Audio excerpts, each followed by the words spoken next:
MSB here, and welcome to another card breakdown. Today we'll be looking at Spirit Dance. Spirit Dance is a wild PvP basic action with a 5 cost and 2 wild threshold. When played, every troop in your deck is permanently modified, with their attack increasing by 2 and their defense and cost decreasing by 2. Per testimonials from HEX demo events, troops which have a 0 or negative defense are essentially a dead draw, as they remain in your deck and then immediately die when played. As an effect like Spirit Dances is something that can fundamentally change how you construct your deck, and not something you just throw in. Cards like this are normally referred to as build-around cards in TCGs. With the currently revealed card list, there are 3 main deck building strategies to employ in decks that use Spirit Dance. The first is in an Inspire-based deck.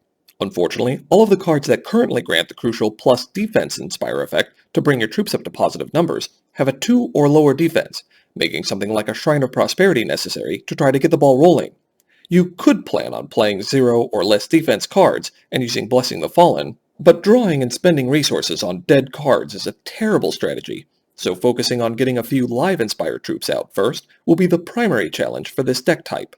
The second way is to put troops with very high defense in your deck, and use Spirit Dance as a pseudo-resource accelerator, with the added bonus of an attack buff. Being able to drop high defense troops with the improved attack would make beefy creatures like King Gabriel or the Kraken hit the field earlier.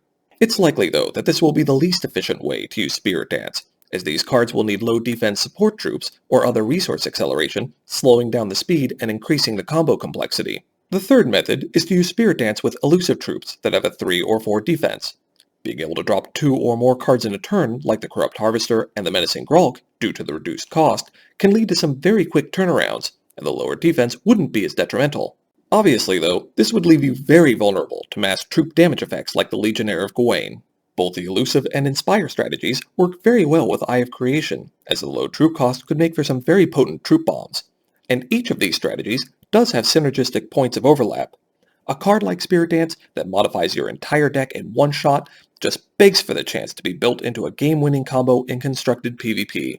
In draft though, this is one to avoid, as it will be unlikely your assembled deck will be streamlined enough to not suffer from the lowered defense, which could lead to a crushing string of dead draws that throws away a game. Looking at PvE, the equipment and its guaranteed inaccuracy was the main reason this breakdown almost didn't happen.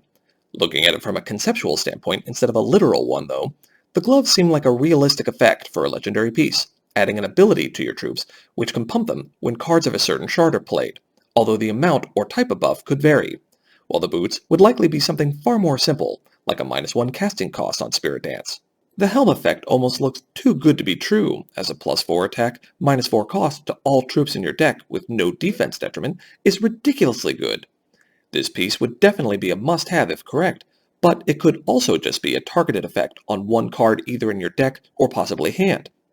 Be sure to look at the HEX data mine and HEX wiki after release though to confirm the final wording of all pieces. Thank you very much for watching. If you agree or disagree, I'd love to read your comments below or on the Utopian Chaos forums. If you liked the video, please take the time to subscribe and leave a comment on which card you would like in my next breakdown. Hope to see you in HEX for some good games and good times.